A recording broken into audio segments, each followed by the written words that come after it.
Hello bachcho, let's read out the questions. Question says the directions.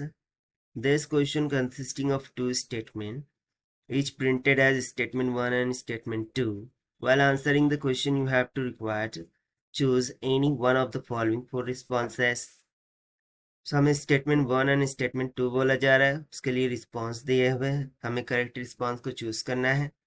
So statement 1 में बोला जा रहा है कि a photo cell is called an electric eye. Photo cell को हम इलेक्ट्रिक आई इस तरीके से नेमिंग करते हैं. और स्टेटमेंट 2 में बोला जा रहा है when light incident on some semiconductor it's electrical resistance is reduced.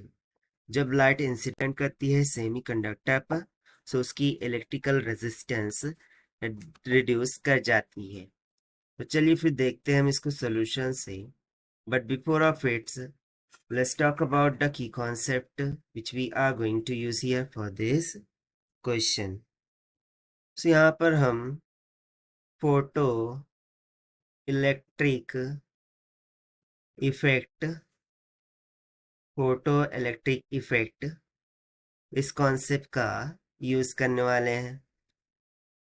So according to the photoelectric effect concept, we remember that कि जो फोटो सेल्स होते हैं, फोटो सेल्स, इनको इस तरीके से डिजाइन किया जाता है कि ये रिस्पॉन्ड कर सके एक particular frequency of EM waves पर, like some response to X-rays and some visible light and so on. तो let's suppose कि इस तरीके से हमारे पास फोटोडायोड है, because photodiode is just like a photo cell. इसमें कैथोड एंड एनोड होते हैं. सो जब कैथोड पर लाइट को फॉल किया जाता है, यानी कि रेडिएशन जब इस कैथोड पर हिट करते हैं, जिसको हम के से डिनोट करते हैं, और ये वाला टर्मिनल एनोड होता है. So this cathode has the ability that कि जो एनर्जी ऑफ रेडिएशन है, इसका यूज किया जाता है इलेक्ट्रॉन के लिए to come reach to anode.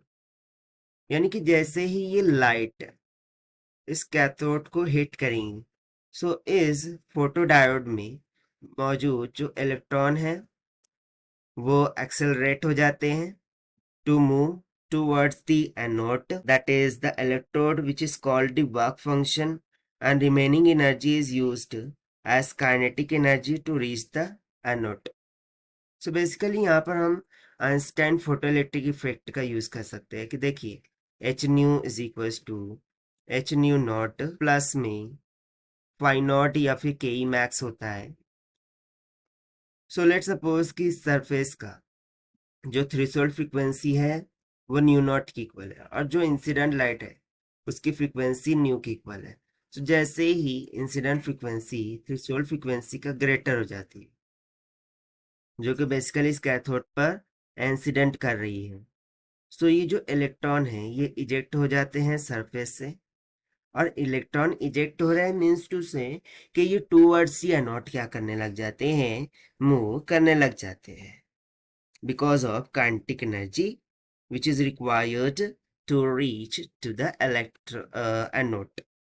So जब ये इलेक्ट्रॉन रीच करते हैं एनोड पर, सो ऑटोमेटिकली करंट का फ्लो होना शुरू हो जाता है, क्योंकि देखिए इलेक्ट्रॉन्स फ्लो कर रहे हैं, दैट मीन्स टू से कि करंट फ्लो कर रहा है. And hence in this case जो फोटो सेल होते हैं वो लाइट को यूज किया जाता है to convert it in the form of electricity.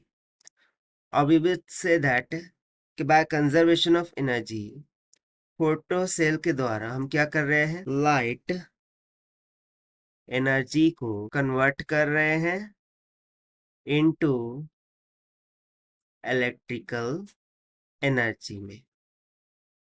ठीक है, light energy is converted to electrical energy. अब ये जो भी अमाउंट ऑफ करंट प्रोड्यूस हो रहा है, ऑब्वियसली ये किस पर डिपेंड कर रहा है, इंटेंसिटी ऑफ रेडिएशन पर.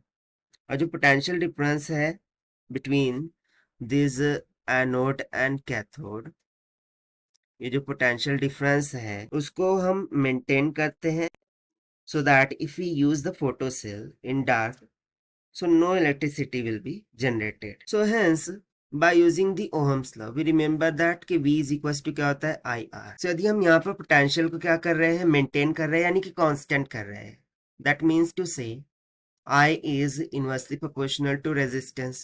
So इस फॉर्मूले का यूज करते हुए हम क्या बोल सकते हैं, देखिए जैसे ही लाइट इंसिडेंट हो रही है उस वजह से इलेक्ट्रॉन मूव कर रहे हैं, यानी कि करंट फ्लो हो रहा है, यानी कि करंट इंक्रीज हो रहा है. सो उस करंट से जो रेजिस्टेंस है यानी कि इलेक्ट्रिकल रेजिस्टेंस वो डेफिनेटली डिक्रीज हो रही है, क्योंकि करंट और रेजिस्टेंस ये एक दूसरे के साथ इनवर्सली प्रोपोर्शनल का रिलेशन बना है. तो यहाँ से हम सिंपली बोल सकते हैं कि electrical resistance reduces when light falls onto the photocell. So इस explanation के according statement 1 photocell is called an electrical eye, ये करेक्ट हो जाएगा क्योंकि ये एक तरीके से इलेक्ट्रिकल आई की तरह ही वर्क कर रही है कि भाई लाइट जो है तो वो इंसिडेंट हो रही है और उस लाइट को हम कन्वर्ट कर रहे हैं किसमें, इलेक्ट्रिकल एनर्जी में. So it is nothing but working like an electrical or electric eye. While the statement 2 will also be correct कि जैसे ही लाइट इंसिडेंट कर रही है इलेक्ट्रॉन फ्लो हो रहा है, करंट इंक्रीज हो रहा है, जिस वजह से इलेक्ट्रिकल रेजिस्टेंस रिड्यूस हो रही है. So both statement 1 and 2 are correct. That is why option is correct. So this is the required solution. I hope you understand it well. Best of luck. Thank you.